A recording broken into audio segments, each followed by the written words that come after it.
வழக்கமாக பேய் படங்கள் அப்படின்னாவே இதுக்கு முன்னாடி இருந்த அரண்மனை 1, 2, 3 இருந்தாலும் சரி, காஞ்சனாவாக இருந்தாலும் சரி, கான்செப்ட் ஒரே மாதிரி இருக்கும். அதாவது ஒருத்தர் இறந்துருப்பார், அவங்களோட ஆவி வந்து இன்னொருத்தர் உடம்புல போயிட்டு மற்றவங்கள பழி வாங்குவது, அதாவது கொன்னவங்கள பழி வாங்குறது, இதுதான் எல்லா படத்தோட கான்செப்டாக இருக்கும். ஸோ இந்த படத்தும் அப்படி தான் இருக்கும்னு நினச்சி நிறைய மக்கள் எதிர்பார்த்து போயிருப்பாங்க. ஆனால் அது மொத்தத்தையும் உடச்சி அடிச்சிட்டாரு சுந்தர் சி அவர்கள்.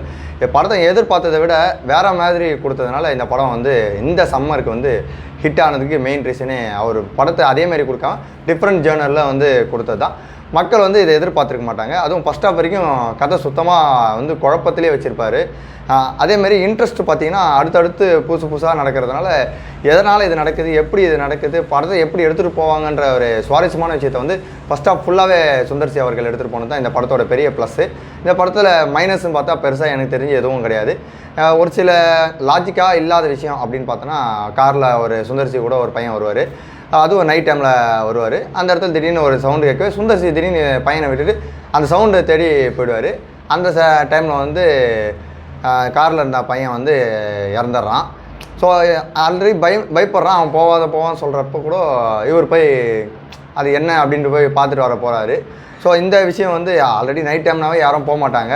அதுவும் ஒரு பையன் போகாத அப்படின்னு சொல்லும் போது கூட அவர் சுந்தர் சி வந்து போகிறது வந்து கொஞ்சம் படத்தில் லாஜிக் இல்லாத மாதிரி இருந்தது. ஆனால் படத்தில் அவர் அப்படி போனால் தான் அந்த படத்தை வந்து ஓரளவு கம்ப்ளீட் பண்ண முடியுன்றதுக்காகவே இந்த சீனை வச்சுருக்காங்க. ஸோ எனக்கு தெரிஞ்சு எதுவும் மைனஸ் இருந்த மாதிரி தெரில. பேய் படங்கள் அப்படின்னாவே பயமுறுத்தது போக தமிழ் படங்களில் எல்லாமே காமெடி எடுத்துகிட்டு வர்றது வந்து சுந்தர் சி அவர்கள் அரண்மனை 1, 2, 3 நல்லாவே பண்ணியிருப்பார் காமெடி ஆக்டர்ஸை வச்சு.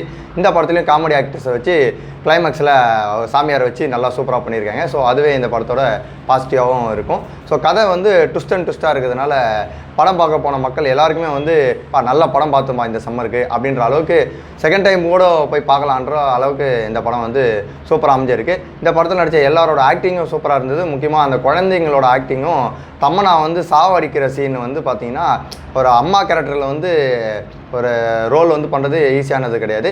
இந்த இடத்துல வந்து இந்த படத்தில் அம்மா கேரக்டரில் அவங்க சாவடிக்கும் போது ஒரு சீன் பண்ணுவாங்க. அது உண்மையிலே பிரமிக்க வச்ச மாதிரி தான் எனக்கு தெரிஞ்சுது.